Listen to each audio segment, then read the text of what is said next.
Bon midi tout le monde, j'espère que vous allez bien. Bon midi à toi aussi, The Gamer. Je suis contente de te voir sur la chaîne.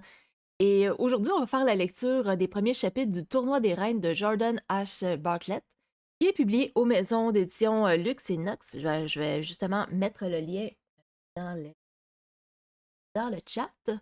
C'est pas un livre, bon, on dirait, c'est pas un livre francophone, mais ça a été traduit en français par une maison d'édition québécoise. Alors, c'est pour ça que je l'inclus quand même dans mes lectures de chapitres. Alors, on a le résumé juste ici. Un tournoi, des compétitrices, une seule reine. Jacques, une apprentie inventrice du Rhénome inférieur, s'est toujours demandé quelle était la vie des habitants du Rhénome supérieur.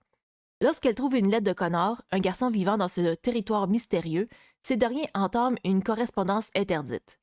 Ce que Jack ignore, c'est que Connor est en réalité le prince Cornelius du Rhénome de Freya, fils de la reine qui règne sous les Rhénomes supérieurs et inférieurs. Lorsque la reine est tuée, le prince ne peut, en tant qu'homme, la remplacer. Un tournoi des reines est alors organisé, mais Jack n'a pas le droit d'y participer. À moins que... Et on a justement les extraits juste ici. Alors ça va comme suit. En mémoire de Poparoy, pour avoir peint des châteaux dans le ciel et m'avoir montré le chemin pour les atteindre. Ces histoires nous manquent cruellement. Chapitre 1. Le premier voyage. Ils sont trop nombreux, cria Iliana, ses longs cheveux noirs flottant derrière elle comme un étendard. Les yeux vifs de Connor étudièrent le champ de bataille et il jura. D'une main, il balaya les cheveux de son visage tandis que le vent lui apportait l'odeur âcre des combats autour de lui. Leurs yeux se croisèrent un court instant. L'adrénaline coula encore dans ses veines, elle saisit sa taille et la tira vers elle pour lui offrir un baiser profond et passionné. Lorsqu'elle relâcha son étreinte, il eut besoin d'un moment pour reprendre son souffle. Les yeux fous, le sourire éclatant, elle dégaina son épée. « Mais avec toi ici, nous avons peut-être une chance. » Il se redressa. Ces mots brûlaient dans son esprit et le fantôme de ses lèvres s'attardait sous les siennes. À son tour, il dégaina son épée et il la brandit bien haut. « Finissons-en » hurla-t-il.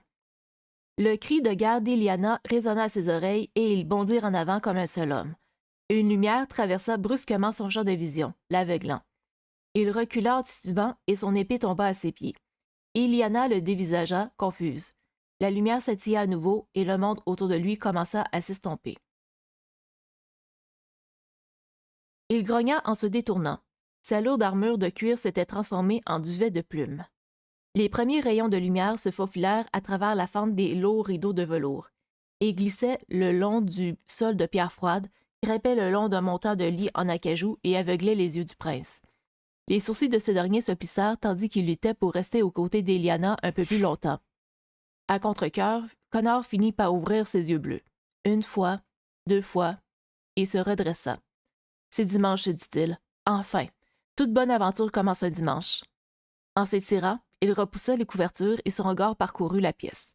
Son esprit était déjà tourné vers les préparatifs. Il aurait besoin de vêtements légers, rien qui puisse l'alourdir, et de sa boussole. Une liste d'objets traversa son esprit et il commença à s'affairer dans la pièce pour les récupérer. Bien qu'il fasse de son mieux pour préparer ses bagages en silence, son excitation provoqua des claquements de tiroirs et des bruits de pas lourds. Il examina ses différentes paires de bottes en cuir. Les boucles s'entrechoquèrent et le matériau se froissa doucement tandis qu'il passait au crible les noirs, les bruns et les foncés. Il saisit une paire haute, fronça les sourcils, puis les changea contre des bottes plus courtes dont le cuir était usé. Il ne pouvait pas risquer d'avoir des ampoules aujourd'hui et les grandes paires lui frottaient les chevilles. Cela fait, il alla chercher le sac à dos qui se trouvait sous son bureau. La toile était usée sur un coin, une lanière de cuir avait besoin d'être réparée et il y avait une légère odeur de chien mouillé. Un prince n'aurait jamais dû posséder un tel objet. Il l'avait échangé à l'un des garçons du service car tous ces sacs étaient beaucoup trop élégants pour l'expédition dans laquelle il s'apprêtait à se lancer. Bon, Oziel Gamer qui me dit le Rhénome, c'est commun comme terme, j'ai jamais entendu ça. En fait, je pense que c'est une manière, au lieu de dire royaume, qui est gouverné par un roi, ils ont utilisé le mot Rhénome pour parler d'un territoire qui est gouverné par une reine. Parce que dans ce livre, dans le fond, ce livre-là, c'est. Comment je pourrais dire ça? C'est on va voir que c'est les femmes qui gèrent ce monde-là, c'est plus un système patriarcal dans ces livres-là. Les hommes sont plus le sexe faible dans cet univers-là. Donc, non, c'est ça. Donc, j'ai vu Queendom en anglais pour. Oui, c'est ça, c'est Queendom, en effet. Je pense que c'est le terme qui a été utilisé. Dans le terme original, je pense qu'ils ont traduit ça par énome. Fait que merci de ta précision, Neil. J'apprécie. J'espère que tu vas bien toi aussi. Alors, on va continuer. J'étais rendu à... oui. Il resserra l'une des sangles et son esprit flotta jusqu'à la poignée en cuir de l'épée de son rêve. Son épée. L'épée d'un chevalier. Il s'arrêta et soupira lorsque l'idée le frappa. Être chevalier. C'était son plus grand rêve, mais c'était ridicule. Sa mère lui avait expliqué longtemps auparavant que seules les femmes pouvaient devenir gardes et parmi elles, seules certaines devenaient chevalières. Les chevalières de la couronne avaient le pouvoir de prendre de la vie d'autrui, or seules celles qui avaient le don de créer la vie se voyaient confier le fardeau de l'éteindre. De plus, à 14 ans, Connor recherchait la gloire, pas le lourd poids des responsabilités. Se laissant aller à ses divagations, il s'imagina porter l'armure d'une chevalière, l'épée brandie, sa cape virevoltant derrière lui, tandis que le vent soufflait dans ses cheveux bruns, commandant un bataillon de femmes fortes et belles, toutes secrètement amoureuses de lui, évidemment. Lui, le premier chevalier mâle. L'idée était bien plus excitante que celle de faire partie d'une longue lignée de princes dont le seul devoir était d'apprendre à devenir de bons conseillers. Chassant le fantasme de son esprit, il se reconcentra sur sa tâche. Il soupira. Il ne pouvait peut-être pas devenir chevalier, mais il pouvait toujours être explorateur. Il pouvait devenir un conquérant de renom. Quand il était plus jeune, il s'amusait à faire semblant d'être un aventurier audacieux. Connor le Conquérant, un homme qui explorait courageusement les jardins d'herbes aromatiques et découvrait des pistes inexplorées dans les labyrinthes de haies taillées. Il gloussa à l'évocation de ce souvenir. Depuis, il ne s'était plus jamais senti tout à fait à l'aise en tant que Cornelius. Connor lui convenait mieux. C'était moins solennel et surtout, c'était un secret. Quelque chose de privé. Un bien rare pour un prince. Ses yeux balayèrent l'étagère à la recherche de son télescope. Ne l'y trouvant pas, il ouvrit le grand coffre qui se trouvait au bout de son lit. Qu'est-ce qu'il y a, Link? Ah, il est il demande un peu d'attention. Je pense qu'il veut aller dehors, mais je vais le faire ça après ma lecture. Alors, on va continuer. Donc, ses yeux balayèrent l'étagère à la recherche de son télescope. Ne l'y trouvant pas, il ouvrit le grand coffre qui se trouvait au bout de son lit. Les charnières du couvercle gémirent faiblement. Il fouilla à l'intérieur, le bout de ses doigts parcourant un bric-à-brac d'objets oubliés jusqu'à ce qu'il trouve celui désiré. Sa longue vue en laiton, qu'il rangea dans sa ceinture de la même façon qu'Amélia l'audacieuse sur la couverture de Jusqu'au bout du monde. Il était presque prêt. Grimaçant à l'idée de l'agitation qu'il avait certainement causée, Connor se rendit à l'endroit où le projet qui lui avait demandé plusieurs nuits de préparation reposait, terminé et étincelant sur son bureau près de la fenêtre. À la lumière du jour, la coque brillait d'un rouge chaud et riche. C'était un bateau en bois et son billet pour l'aventure. La coque mesurait environ la moitié de la longueur de son avant-bras et était surmontée d'une voile en toile. Il saisit délicatement l'objet de l'endroit où il l'avait mis à sécher et examina son travail. Pas la moindre écharde en vue. Ces dernières avaient toujours eu tendance à préférer finir dans ses pouces. Connor ouvrit délicatement un petit compartiment caché au centre du pont du bateau qui révéla un renfoncement rectangulaire. Puis, replaçant le bateau sous le bureau, il ouvrit le tiroir du haut et en retira la lettre qu'il avait écrite la veille pendant que la peinture séchait et l'enroula en un tube serré. Et fit glisser sa chevalière de son auriculaire et l'attendit à la lumière du soleil matinal. En la faisant basculer entre ses doigts, il admira la lumière qui dansait sur le griffon gravé. L'animal se pavanait, les ailes et les serres déployées comme pour saisir les nuages au-dessus desquels il s'élevait. Il s'agissait d'un dessin réalisé à sa propre demande qui marquait sa première tentative de créer ses armoiries personnelles. Tous les jeunes de 14 ans devaient avoir leur propre blason, même les garçons. Il avait débattu de la créature à choisir pendant des jours. Sa mère était représentée par le lion, son père par l'aigle, mais il voulait quelque chose qui lui appartienne totalement. Il avait vu à quoi ces créatures ressemblaient sur les peintures et les tapisseries du palais, et 2 fois en personne lorsque les Griffons avaient supervisé une audience importante dans la salle du trône. Ils étaient magnifiques, et Connor n'avait jamais été aussi émerveillé par une autre créature vivante de toute sa vie. Lorsqu'il deviendrait conseiller de la reine, il tenterait d'inspirer la même admiration. Ainsi, le prince avait choisi le Griffon. Maître Estos, l'orfèvre de la cour, avait été ravi lorsque Connor lui avait décrit l'anneau désiré. L'homme, qui insistait pour que Connor l'appelle F, même si toute personne maîtrisant son art devait être appelée maître, aurait été bien moins ravi de découvrir à quoi son travail complexe était destiné. Connor secoua la tête pour chasser cette pensée de son esprit. Plaçant le parchemin à l'intérieur de l'anneau, il sortit une petite fiole en verre du tiroir de son bureau et y glissa son document. Il la ferma avec un bouchon de liège et prit le temps de sceller le couvercle avec de la cire fondue. Ceci fait, il plaça délicatement la fiole dans la coque, ferma l'ouverture et sourit. Il était fin prêt. Connor jeta un coup d'œil par la fenêtre. À l'horizon, le soleil brillait et projetait de minuscules arcs-en-ciel à travers les motifs cristallins qui entouraient ses grandes baies vitrées. La journée s'annonçait belle. Il enveloppa le bateau dans un mouchoir et le plaça soigneusement dans son sac à dos qu'il enfila. Après avoir jeté un coup d'œil à sa chambre, il se dirigea vers la sortie. Donc, oui, The Old Gamer qui m'écrit le fait que seules les femmes puissent être chevaliers implique que dans cet univers, les femmes sont physiquement plus fortes que les hommes. Donc, tels les insectes, les hommes sont tous des Lilliputiens. En fait, j'ai déjà lu le livre, fait que je peux répondre à ta question. En fait, la méthode de travail des chevalières est différente de celle des hommes. Elles sont souvent, parce que oui, les hommes sont plus forts que les femmes, mais les femmes, c'est ça, on considère que les femmes sont plus rapides, plus agiles, et elles travaillent par équipe de deux. Donc, c'est ainsi qu'elles peuvent maîtriser les hommes techniquement. Fait que c'est ça, elles, c'est comme elles. Je pense elles utilisent des armes comme des dagues, par exemple, pour maîtriser leurs adversaires, on peut dire. Fait que oui, c'est quand même une possibilité, tu sais, que genre, dans un monde de femmes, les femmes soient plus fortes, comme on peut dire, les insectes, il y a on pourrait dire des insectes qui sont plus gros que les mâles, ce qui est vrai, oui. Je vais te l'accorder, mais c'est ça, eux, dans ce livre-là, c'est ça, c'est une manière de voir, on pourrait dire c'est une autre philosophie. Comme on l'a vu plus tôt, c'est les femmes qui donnent la vie, donc elles ont droit de regard sous la mort. Fait que, bon, puis The Old Gamer qui me rajoute « Ah, ça aurait été cool qu'elle soit plus forte. » Moi, ils ont quand même d'autres qualités, on va se le dire, là, mais oui, je comprends ton point de vue. Alors, j'étais rendu je pense que c'était... Ouais, c'est ça, j'étais rendu là. Connor jeta un coup d'œil par la fenêtre. À l'horizon, le soleil brillait et projetait de minuscules arcs-en-ciel à travers les motifs cristallins qui entouraient ses grandes baies vitrées. La journée s'annonçait belle. Il enveloppa le bateau dans un mouchoir et le plaça soigneusement dans son sac à dos qu'il enfila. Après avoir jeté un coup d'œil à sa chambre, il se dirigea vers la sortie.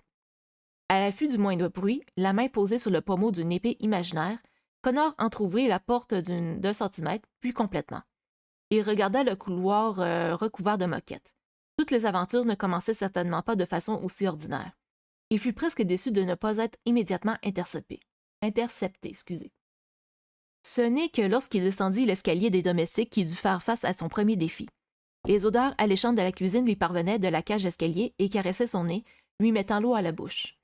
Il avait oublié d'emporter de la nourriture et, comme le lui avait appris à l'époque où il était Connor le Conquérant, il lui faudrait conserver ses forces pour le long voyage qui l'attendait. Sans bruit, il se faufila dans la cuisine et plongea derrière d'un grand tonneau de pommes de terre.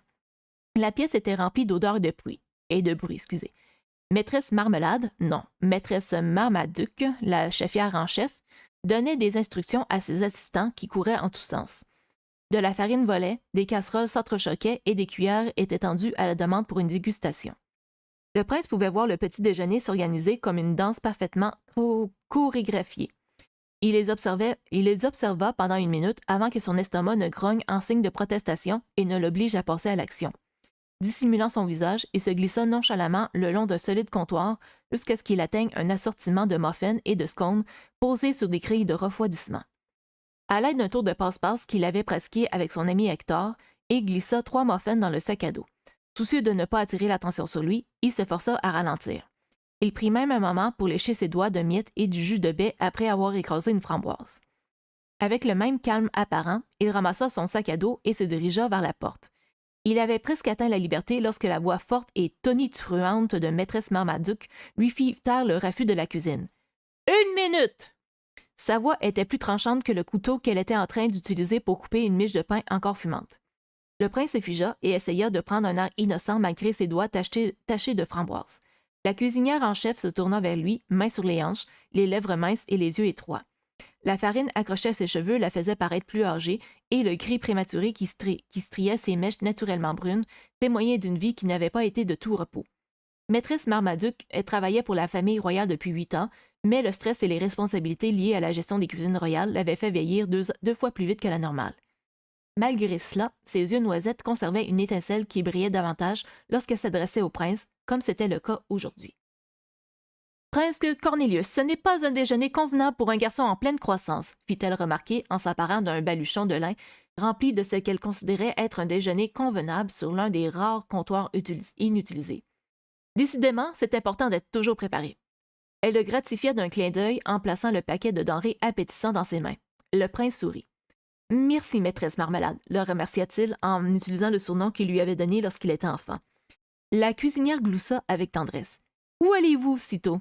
Devrais-je envoyer les équipes de recherche aujourd'hui? Cela ne s'est passé qu'une seule fois, maîtresse Marmelade, et j'en aurais pas eu besoin si on m'avait accordé une heure supplémentaire, s'indigna le prince. Il ôta son sac à dos et y déposa délicatement son panier repas.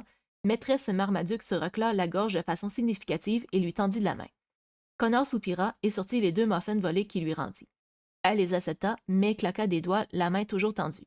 En souriant, Connor lui tendit la dernière pâtisserie à la framboise écrasée, puis s'inclina, reconnaissant sa défaite de bonne grâce, avant de se tourner vers la porte. Maîtresse Marmaduke rit de nouveau. Très bien, va, mais faites attention à ne pas malmener mon pauvre cœur. Link. J'ai dû le voir passer, mais en tout cas. Sur ce, elle ramassa son couteau et retourna vers sa planche à découper. Connor sourit et laissa la porte se refermer derrière lui. Allô, Link. Petit chat. Connor sourit et laissa la porte se refermer derrière lui. Il enfila son sac à dos, désormais beaucoup plus lourd. Les épaules en arrière, il se dirigea vers les jardins, déterminé. Il avait un bateau à faire naviguer. Une fois sur les pelouses du château, Connor sortit sa boussole. Il savait déjà où il allait, mais il s'était entraîné à utiliser l'outil avec maîtresse Boréas. Oh! Ah, bienvenue, Fëanor. Merci de me suivre sur ma chaîne Porte Épique. Je ne sais pas si tu me connaissais, mais je vais juste faire un petit... si jamais tu connais pas mon blog, voici le lien pour t'y rendre. Dans le fond, c'est un blog sur les conseils de world building, de création de contenu pour les romans ou les jeux de rôle sur table. Sinon, présente-toi. J'aimerais savoir plus sur toi. D'où tu viens? C'est quoi tes lectures préférées, tes genres littéraires préférés aussi? Est-ce que tu aimes le fantasy, le science-fiction, etc. Donc, tous les genres de lecture sont appréciés ici, mais moi, je focus plus sur tout ce qui est littérature de l'imaginaire. Alors, je vais poursuivre ma lecture. Voyons voir. J'étais rendue à... Ouais, Maîtresse Boréas. Il s'était entraîné à utiliser l'outil avec Maîtresse Boréas et pensait en comprendre le fonctionnement. L'aiguille tournait et oscillait. Connor la dirigea d'abord vers le soleil, puis vers le sol. Essayant de se souvenir de ses leçons, il fronça les sourcils devant le minuscule morceau de métal qui s'agitait. Il étudia encore quelques minutes avant de hocher la tête d'un air décidé et de se mettre en route vers l'ouest. Ou peut-être était-ce vers le nord. Non, compte tenu de l'angle du soleil, il s'agissait de l'est. Il se dirigea vers la tour sud et passa devant la roseraie. Les fleurs multicolores remuaient paresseusement dans la légère brise matinale. Le bruit des abeilles volevotant entre les parterres des fleurs s'élevait et retombait dans l'air. Ah, ok, Fëanor qui me dit « Bonjour, je viens de t'envoyer mon roman par mail, auteur de fantasy, on s'est vu sur Trades. » Oui, Tim Rosel. Du coup, je suis venue te voir et follow ton Twitch. Ben, merci. Fait que moi, j'ai pas encore vu mon courriel, mais c'est ça, je vais sûrement te répondre là-dessus. Donc, ça serait peut-être pas cette semaine, je pense que je vais lire ton début de roman, mais peut-être dans les prochaines semaines. Ben, merci, sois le bienvenu, Tim. Hein. Ben, merci de me suivre. Fait que je suis bien contente qu'il y ait des auteurs qui me suivent aussi, donc c'est ça. Moi, je suis en train de lire le tournoi des reines, qui est dans le fond, c'est ça, qui va avoir un tournoi, mais pas pour l'instant parce qu'on suit un peu la jeunesse du prince Connor, Cornelius, qui aime mieux se faire appeler Connor. Là, j'ai l'œil qui me coule, je sais pas pourquoi. Mais ouais, il se part en mission. Fait que, on va retourner là-dessus. Les roseraies, les fleurs multicolores remuaient paresseusement dans la légère brise matinale, le bruit des abeilles volvotant entre les parterres de fleurs s'élevait et retombait dans l'air. L'herbe s'accrocha aux semelles de bottes de Connor pendant qu'il marchait sur la vaste pelouse du palais. Un homme moins courageux pourrait se perdre dans un terrain comme celui-ci, pensa-t-il. Mais je suis un conquérant intrépide. Se souvenant de la leçon dont Iliana l'avait regardé dans son rêve, il s'enhardit et commença à balancer légèrement les bras. Il lui fallut 20 minutes pour atteindre la forêt et atteindre les abords de la rivière vers laquelle sa boussole l'avait orienté. L'eau clapotait et ondulait autour des galets et des pierres vieillies qui bordaient le lit de la rivière. Les arbres, moins bien entretenus qu'au château, pendaient bas et de façon irrégulière le long des berges, trempant parfois leurs feuilles dans l'eau fraîche, se regroupant si étroitement qu'ils empêchaient les autres de profiter de ce tronçon particulier de la rive. Alors qu'il se dirigeait vers l'aval, Connor constata que la forêt devenait plus dense et que la rivière s'élargissait. Tous les bruits provenant du château étaient maintenant loin derrière lui et ses oreilles s'étaient remplies du bruit de l'eau agitée. De temps en temps, il entendait le gémissement de deux arbres qui s'entrechoquaient sous l'effet de la brise. Le bruit sec de la confrontation de leurs deux branches lui fit dresser les cheveux sur la nuque. Il était profondément conscient d'être un intrus dans ces contrées. Ses jeux avec les fils des seigneuresses et des gentilshommes ne l'avaient jamais mené aussi loin. Les seigneuresses s'inquiétaient toujours de voir leurs fils s'aventurer trop loin du château. Connor supposait que c'était le rôle des mères, tandis que les maris ou les femmes de ces dernières, les gentiles, avaient tendance à être d'accord avec tout ce que disaient leurs seigneuresses. Est-ce que je comprends bien? Connor part en mission, mais c'est lui tout seul qui se l'est donné. Oui, c'est ça. C'est exactement ça qui s'est fait. Il a écrit une lettre, il l'a mis dans un petit bateau, puis il va le pitcher dans le fond, il va le mettre dans la rivière. Fait qu'on va voir, on va comprendre un peu plus pourquoi sa motivation, si on veut. Tu as arrangé ton micro, ça ne coupe plus du tout. Oui, je pense que j'ai découvert que c'est ça, si je laissais mon Firefox, on va dire mon navigateur ouvert, ça coupait plus, je pense ça coupait je pense que ça jouait un peu sur la performance de mon stream, dont mon micro. Fait que si ça. Fait que oui, non, mais merci de me le faire remarquer, The Old Gamer. Ben, c'est grâce à toi que là, j'ai pu régler ce problème-là aussi. Alors, bien contente de savoir que ça coupe plus. Ça, c'est bon. Fait que je vais faire attention à ça la prochaine fois. Alors, une bredille craqua et il se retourna vivement. Qui est là? S'enquit-il, sa voix mince résonnant faiblement à ses oreilles. La mousse et le lichen absorbèrent tout ce que son ton aurait pu avoir de tranchant. En guise de réponse, une légère brise joua avec ses cheveux et il sentit l'odeur de pourriture humide du sol de la forêt. Le cœur battant, il déglutit et poursuivit sa route. Si Amélia l'audacieuse avait fait demi-tour chaque fois qu'une branche craquait, elle n'aurait pas quitté son terrain, pensa-t-il férocement. La pensée d'Amélia fixant le vide avec défi l'encouragea. Il n'était peut-être pas une femme courageuse, mais il n'était plus un petit garçon. Il était presque un homme, un prince de surcroît. Les épaules en arrière et la tête haute, il allongea sa foulée et accéléra le pas. Ce ne sont que quelques arbres et un peu d'eau, se dit-il.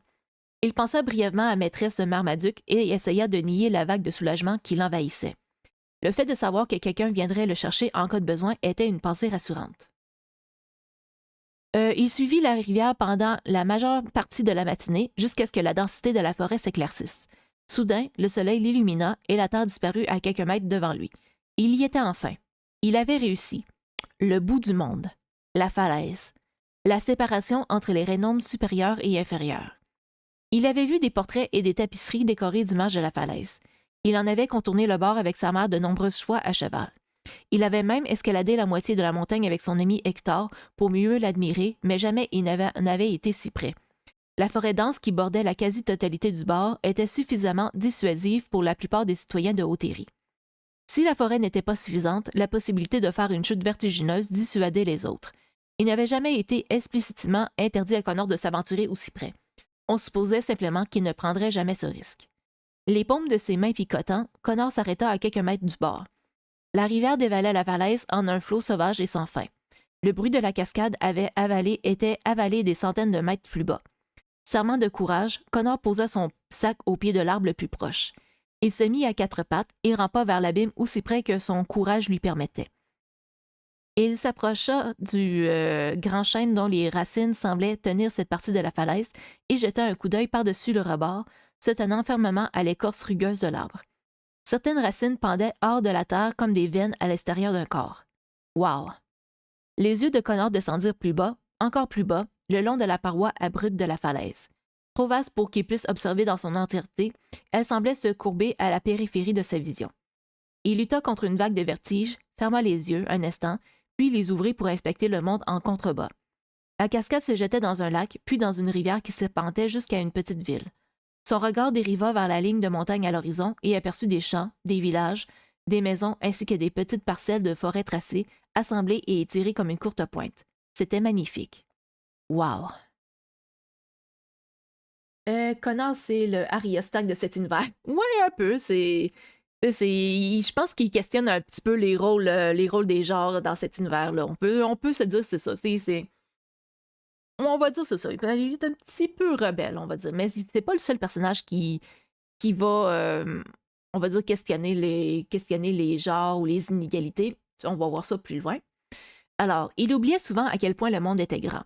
En vivant dans le palais, il était facile d'oublier que l'immensité du Haut-Rhénome était minuscule comparée aux champs et aux collines ondulantes du Bas-Rhénome. Il suivit des yeux les différentes routes qui contournaient et traversaient les rivières et les marais et s'émerveilla de l'imposante frontière de montagne qui coupait le Bas-Rhénome de tout ce qui trouvait au-delà. Il n'arrivait pas à croire que sa mère dirigeait un si grand territoire. Il y avait encore de nombreuses parties de celle-ci qu'il n'avait pas visitées et il n'était allé dans le Bas-Rhénome qu'une seule fois, alors lorsqu'il était bébé.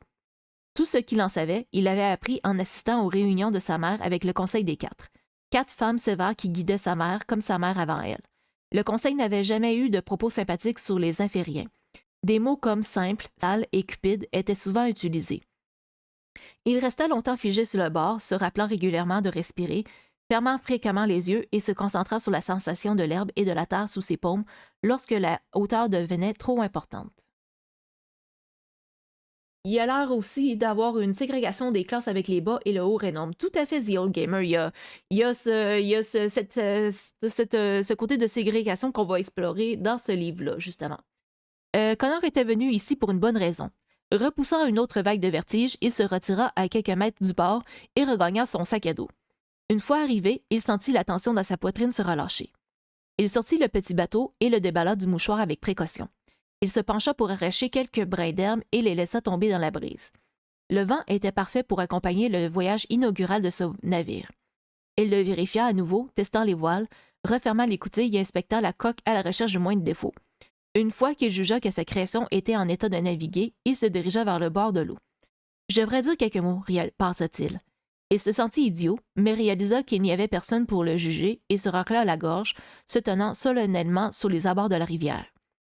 Que vos drapeaux flottent et que vos gréements tiennent bon. Que le vent soit toujours dans votre dos et que les étoiles guident votre voyage.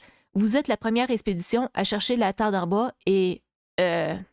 bonne chance. » Il marqua une pause, puis continua. « Que la déesse soit avec vous toutes, braves femmes et hommes. » Il hocha la tête pour saluer l'équipage imaginaire, puis plaça délicatement le petit bateau en bois dans l'eau avant de le pousser vers le milieu de la rivière. Pendant un instant, Connor crut que le navire avait coulé. Il le perdit de vue alors que le courant se précipitait pour atteindre le bord en premier, impatient de sauter dans le vide. Puis il aperçut un éclat rouge dans un remous et soudain, la falaise se précipita à la rencontre du petit bateau. Celui-ci resta un instant suspendu au-dessus du gouffre une interminable seconde, puis bascula hors de sa vue. Connor afficha un large sourire. Avec précaution, il rampa de nouveau jusqu'au bord de la falaise, essayant d'apercevoir le bateau dans sa descente. Il observa la chute d'eau longtemps, après avoir perdu toute chance de le distinguer, puis il roula sur le dos, le cœur léger et l'esprit suivant le navire qui se lançait dans sa grande aventure. Il était peut-être enfermé dans son palais, mais quelque part, loin au-dessous, son bateau s'aventurait vers l'inconnu. Qu'est-ce qu'il y a, Link?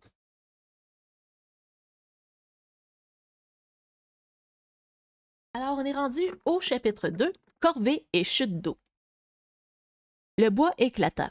Les voiles se déchirèrent et s'arrachèrent de leurs œillets et de leurs gréements. Le pont vacilla tandis que le navire était violemment projeté à tribord. L'eau commença à l'envahir. Les gouttelettes durcissaient et glissaient sur la coque à mesure que le bateau prenait de la vitesse. Des vagues plus fortes menacèrent de déchirer le navire. Celui-ci culbuta et tournoya dans le vide, traversant le gouffre entre les deux Rhénomes, et y atterrit avec une éclaboussure à peine audible au-dessus du grondement de la cascade, loin, très loin en contrebas. La force de la chute le projeta dans le lit de la rivière. Après s'être redressé, le navire fut précipité vers le bas, secoué par les vagues tumultueuses qui le frappaient de tous côtés. Plus loin en aval se trouvait une ferme pittoresque. Recroquevillée sur son bureau dans sa chambre, près de la lumière d'une bougie vacillante, une jeune inventrice était plongée dans ce dernier projet. La langue tirée, les sourcils froncés par la concentration, elle nouait le dernier brin de lin, prenant soin de ne pas déformer la forme du panier. M. Grimsby avait été très clair à ce sujet. Si un brin était trop serré ou trop lâche, tout le panier perdrait son intégrité. « Jacqueline, petit déjeuner !» appela sa mère depuis la cuisine. Jacques cligna des yeux. Depuis combien de temps était-elle assise là? Elle s'étira et sentit une série de craquements commencer par sa nuque pour finir au bas de son dos. Assez longtemps pour terminer, pensa-t-elle, un sourire satisfait se dessinant au coin de sa bouche. Elle se releva et prit le temps de dégourdir sa jambe gauche avant de répondre « J'arrive !» Elle lissa sa jupe fendue et trop courte de quelques centimètres. Jacques avait encore eu une poussée de croissance depuis qu'elle avait atteint ses 13 ans quelques mois plus tôt. Plaçant soigneusement son panier de lin terminé à côté de son jumeau, elle saisit sa bougie et se rendit jusqu'à la cuisine. Le coq avait depuis longtemps annoncé un nouveau jour, mais il faudrait encore 1 heure ou 2 avant que les rayons du soleil n'éclairent le bas Rhénome. Ses doigts effleurèrent la volute du violon bien-aimé de son père, penché à côté de la porte, alors qu'elle entrait dans la pièce principale. Sa mère se tenait debout, dos à Jacques. Ses longs cheveux noirs tombaient en vagues jusqu'au milieu de son dos, frôlant le nœud de son tablier. Sa jupe bleue délavée était coupée au-dessus du mollet et fendue au milieu, comme celle de sa fille, et des collants déchirés apparaissaient en dessous. Elle se déplaçait dans la cuisine, les pieds nus et calleux. En se retournant, elle regarda sa fille. L'attention quitta soudainement ses traits et ses épaules se détendirent. Jacques donna à sa mère une baie sur la joue, puis mit la table avant de s'asseoir. « Bonjour, maman » la salua-t-elle d'un ton radieux. « Bonjour, ma prunelle. Tiens, attention, c'est chaud. Un œuf ou 2? C'est corvé tout de suite après le petit déjeuner. Nous avons du travail maintenant que la pluie a cessé. Autant faire du foin tant qu'il y a du soleil. » Sa mère glissa 2 œufs dans l'assiette de Jack et plaça le 3e dans la sienne. Elle abandonna la casserole dans le lavabo et saisit sa planche à découper en bois, sur laquelle elle déposa une miche de pain frais qu'elle transporta jusqu'à la table. Jack alla chercher le petit bol de sel en pierre près de la cuisinière et s'installa sur sa chaise. « On s'occupe des haricots aujourd'hui? » demanda Jack en coupant un morceau de pain. Sa mère acquiesça. « Les haricots, puis nous labourerons la parcelle de carottes en racines pour la 2e plantation. Mais n'oublie pas de traire Brindle d'abord. Tu sais comment elle est. » Jack fit une grimace, puis une idée lui vient. « Maman, je pourrais descendre jusqu'à la rivière lorsque j'aurai fini. Je te promets de faire attention. » Sa mère fronça légèrement les sourcils. « Pourquoi veux-tu y aller? »« Pour tester mes nouveaux pièges, » expliqua Jack en avalant une bouchée de pain. « J'ai parlé à M. Grimsby qui m'a montré cette astuce qui consiste à tisser le lin pour en faire un panier dans lequel nagent les poissons. La façon dont l'ouverture est conçue fait que les poissons ne peuvent pas en ressortir. Si ça fonctionne, nous aurons du poisson pour le dîner. » Ses yeux verts pétillèrent et tout en parlant, elle enroulait une mèche de cheveux auburn autour de son doigt. Le visage de sa mère s'adoucit. « Bien sûr, tant que tu t'assures de terminer tes corvées avant. » Jacques acquiesça, termina son petit déjeuner et se hâta de débarrasser les assiettes. Beaucoup de travail attendait. The Old Gamer qui me dit « Les personnages sont très jeunes. C'est un roman pour les ados? » Ado slash jeune adulte. On appelle ça du young adult. Ça s'inscrit dans cette catégorie-là. Parce que, je veux pas trop spoiler non plus, mais on suit un peu l'enfance de Connor et Jax. Et ensuite, on va les retrouver au début de l'âge adulte. Fait que c'est des personnages jeunes, en effet. Fait qu'on pourrait, oui, les ados pourraient lire ça, mais les jeunes adultes aussi. Donc, c'est un roman qui s'adresse surtout à eux, disons. Alors, continuez ma lecture. Brindle était toujours aussi grognon. Jack dut utiliser une poignée de fin pour la tirer jusqu'à l'étable. Elle avait déjà commis l'erreur de la traire à distance de sabot de la baratte à beurre et abhorrait maintenant une dent fendue pour le prouver. Jack lui murmura des mots doux tout en caressant son flanc une bonne minute avant que Brindle n'accepte de se mettre au travail. La vache renâcla avec indignation et tapa du sabot tout au long du processus, mais se comporta relativement bien. Le chat gris galeux que Jack avait appelé Intrépide se faufila par la porte ouverte de la grange lorsqu'il entendit le son du lait qui remplissait peu à peu le seau en métal. Intrépide s'enroula autour des pattes du tabouret et Jack pour se frotter contre les chevilles de la jeune fille qui le repoussa à contre-cœur. « C'est pas pour toi, » le taquina-t-elle. Intrépide miaula, ce qui fit grogner Brindle qui agita sa queue en signe d'agacement. Attention, Intrépide, le mit-elle en garde. Tu te souviens de la semaine dernière? Ta queue est encore tordue. Bon, The Old Gamer qui me dit j'aimerais bien l'être encore, mais moi je suis plus un jeune adulte. Ouais. Eh ben ouais, on vieillit tout ça, c'est. On a plus 20 ans comme on dit. Alors, apparemment, Intrépide ne se souvenait pas de la semaine dernière et faisait bien peu de cas de sa queue tordue, car il miaula à nouveau et commença à se rouler autour des sabots de Brindle. L'animal souffla, agita sa queue et donna un coup de pied. Jack parvint à saisir le seau avant que Brindle ne donne un nouveau coup de pied juste à l'endroit où il se trouvait quelques instants auparavant. Intrépide feula et s'élança vers la porte de la grange. Jack recula en titubant, posa le lait sur l'établi en bois et essaya de calmer Brindle. Du calme, voilà, dit-elle à voix basse en fredonnant une mélodie que son père avait l'habitude de jouer. Caressant le cou de la vache têtue, elle regarda autour d'elle pour voir où Intrépide s'était enfui. Hé! Cria-t-elle en l'apercevant sous le banc en train de laper le lait frais du seau. Le chat leva les yeux vers elle et se mit à ronronner, de la mousse blanche collée à son menton poilu. Jacques roula des yeux et grimaça avant de lui faire signe de s'éloigner. Maman demanderait à avoir des chatons si elle te voyait comme ça. Intrépide battit triomphalement de la queue avant de sauter par terre et de trotter hors de vue. La cueillette et l'écossage des haricots prirent beaucoup plus de temps que prévu. Les rangs de haricots hochaient la tête et s'inclinaient gaiement sous l'effet de la brise, les vrilles des feuilles les ramenant dans l'axe s'ils s'éloignaient trop de leur poste. La famille de Jack avait la meilleure récolte de haricots du coin, mais il n'y avait pas de quoi se vanter. Jack aurait préféré avoir la meilleure récolte de fraises. Il y avait des limites à ce qu'on pouvait cuisiner avec des haricots. Lorsque Jack était plus jeune, elle avait l'habitude de s'allonger parmi les rangées et de regarder les plantes qui grimpaient le long de leurs poteaux de garde. Elle s'imaginait en train d'en escalader une jusqu'aux nuages et même jusqu'au haut Rhénome. À présent, elle était beaucoup plus pragmatique. Un plant de haricots ne pouvait déjà pas supporter le poids d'Intrépide, alors encore moins le sien. Elle avait lu une fois que les nuages n'étaient qu'un mélange d'eau et de poussière, donc grimper dessus n'était pas non plus une option. En revanche, le haut Rhénome, Jacques soupira en regardant la falaise abrupte qui se trouvait à quelques pas de la ferme familiale. Ça, ce serait une aventure. Bon, ok. Bon. The Old Gamer qui me demande c'est quoi ton logiciel pour lire les livres sur ton PC? En fait, ça va pas long, je pense que je vais être en train d'éternuer. Excusez. Ok. Bon, c'est pas un logiciel, c'est que je suis sur la page du site web de Lux et Nox. C'est eux autres qui fournissent l'extrait, 48 pages. Je pourrais pas te répondre à c'est quoi qui propose, c'est comment que. Quand c'est un document PDF, va savoir, c'est. Ouais, c'est ça. Si je le downloadais, je pense il serait téléchargé en PDF. Mais c'est ça. Il y a peut-être un petit. On pourrait dire un plugin qu'ils ont installé sur leur site puis qui permet de justement afficher les extraits là, qu'ils ont. Fait que malheureusement, je peux pas. C'est ça, c'est comme ça que j'arrive à lire les extraits, c'est que je demande la permission aux auteurs et autrices. Des fois, je vais sur Amazon, si des fois, l'extrait est déjà fourni par le site, alors ok, je comprends. Je pensais que c'était un EPUB. Je sais pas si c'était un EPUB. Moi, je pense que c'est un PDF. Vite comme ça, puis je vais me moucher, ce sera pas long.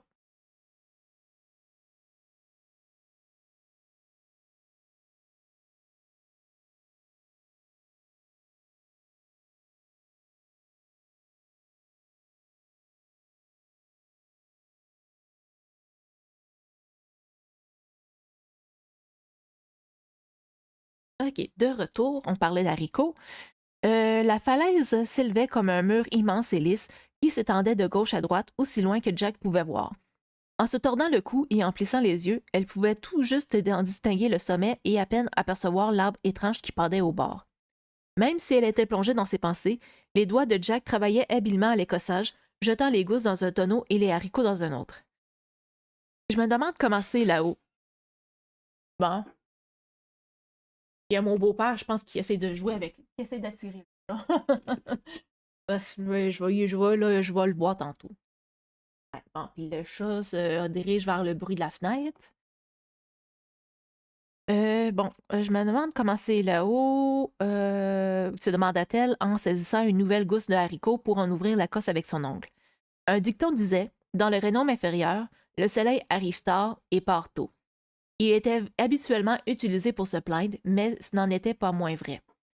Chaque jour, le soleil traversait le ciel d'est en ouest. Il restait caché par les montagnes environnantes longtemps après le début de la journée de travail, brillait joyeusement lorsqu'il atteignait son zénith, puis commençait à glisser lentement derrière l'autre côté du haut Rhénome. La falaise et les montagnes provoquaient un crépuscule prolongé et un coucher de soleil prématuré. Si Jacques vivait dans le haut Rhénome, elle aurait droit à des heures de lumière supplémentaires. Si elle vivait dans le haut Rhénome, elle découvrirait ce qui était un véritable lever de soleil. Elle regardait à nouveau la falaise, triée ici et là de minces cascades qui embrumaient l'espace autour d'elle. Trop raide pour y grimper, songea-t-elle en observant avec envie l'hirondelle qui volait dans les courants ascendant près du bord de la falaise. Jeter la coquille, garder le haricot, attraper le suivant. La falaise n'est pas la solution, mais franchir le pont est une idée aussi farfelue que celle de s'aider d'un haricot magique, pensa-t-elle en faisant éclater un haricot fraîchement écossé dans sa bouche. Le pont n'était pas un pont utilisé pour traverser un ruisseau ou une rivière, mais une rampe sinueuse et lourdement gardée qui s'étendait du bas Rhénome au haut Rhénome dans une pente régulière pour permettre aux chariots et aux carrosses les plus courageux de faire la descente.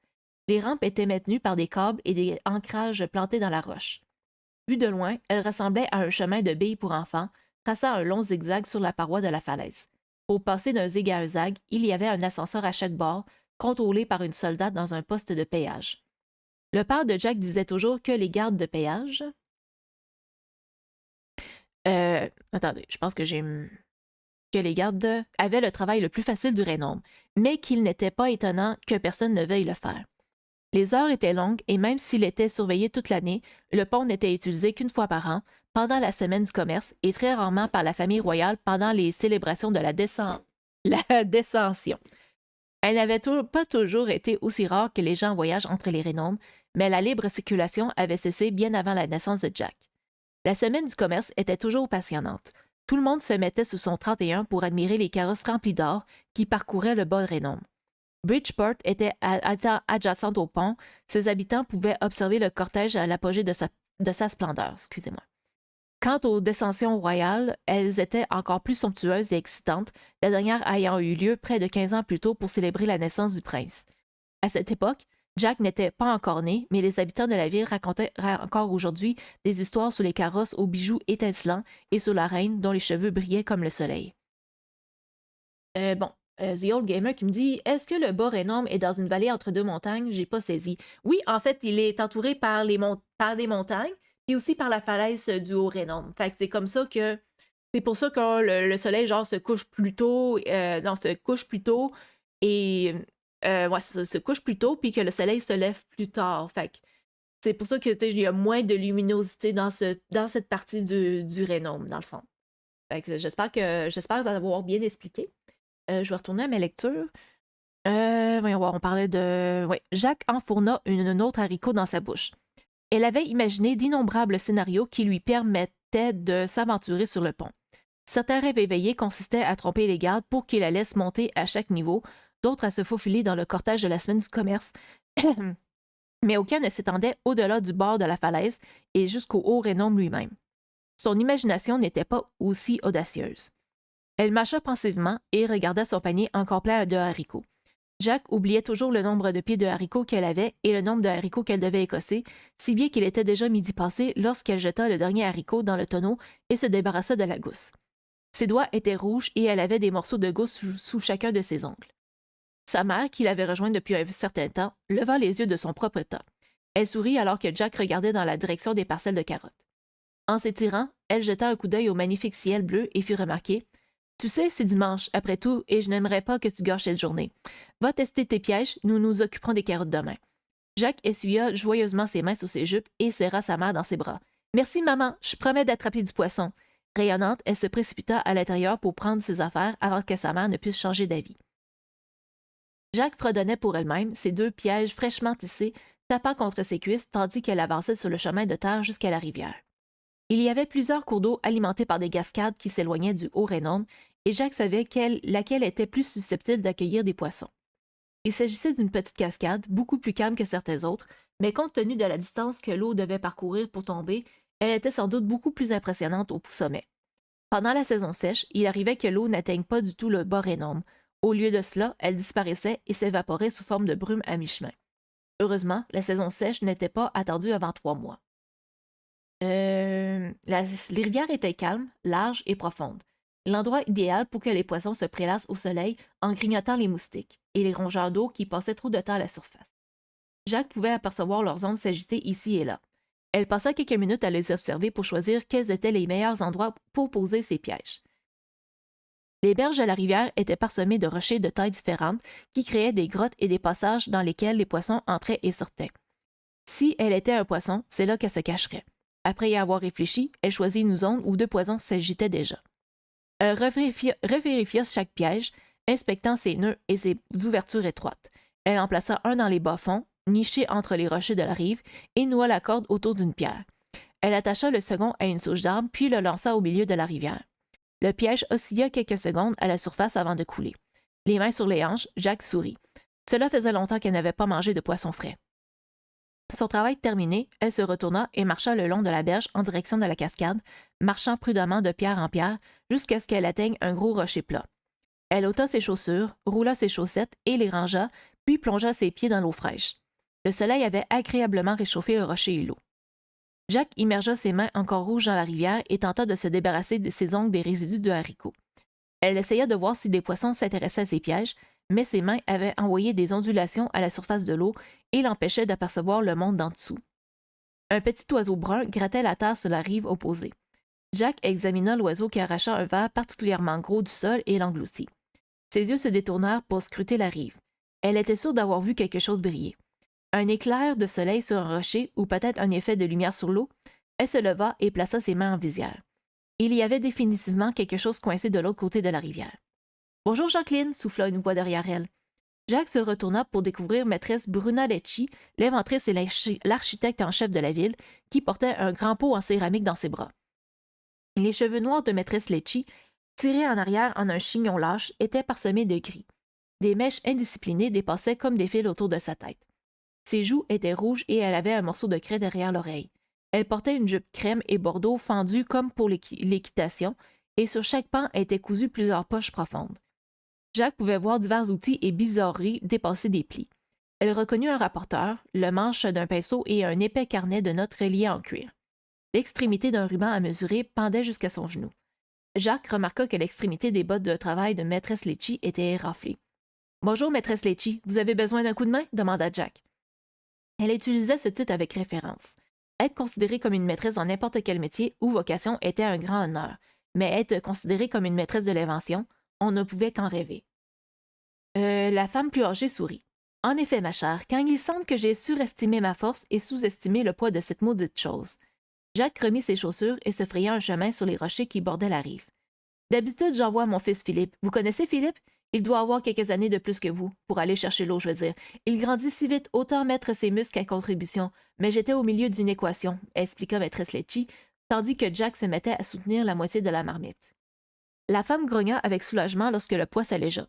Je suis en train de concevoir la nouvelle tour de l'horloge, voyez-vous, et je me suis dit que je devais me procurer de l'eau du haut Rhénome pour élever ma pensée. Une fois que j'y ai songé, impossible de penser à autre chose. Alors me voilà. Elle haussa légèrement les épaules malgré le poids du pot et Jack expira brusquement. « Wow, vous êtes en train de concevoir la nouvelle tour de l'horloge? À quoi ressemblera-t-elle? Quand commencerez-vous à la construire? Combien de temps cela vous prendra-t-il? À quoi sert l'équation? » Tout en posant ces questions, elle aida maîtresse Lecci à rejoindre la base de la cascade. Elles posèrent le pot sur une grande surface plate et laissèrent l'eau le remplir. Maîtresse Lecci, qui avait penché la tête sur le côté pour écouter les questions de Jack, réfléchit un instant. Devant son silence, Jack craignit de l'avoir ennuyé, mais les yeux verts de maîtresse Lecci s'éclairèrent et un large sourire se dessina sur ses lèvres. Elle sortit la craie de derrière son oreille, regarda les rochers autour d'elle et demanda « Excellente question, je vais vous montrer si vous me le permettez. » Sans attendre de réponse, elle tourna le dos au pot et commença à dessiner une tour d'horloge grossière sur un rocher plat à la gauche de Jack. La tour elle-même ne sera pas beaucoup plus haute que l'ancienne, mais elle sera beaucoup plus durable, je vous l'assure.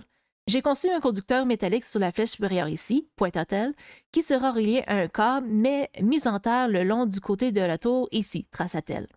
De toute façon, les engrenages de l'horloge ne crieront pas et l'ensemble ne brûlera pas comme la dernière fois si la foudre décide de frapper à nouveau.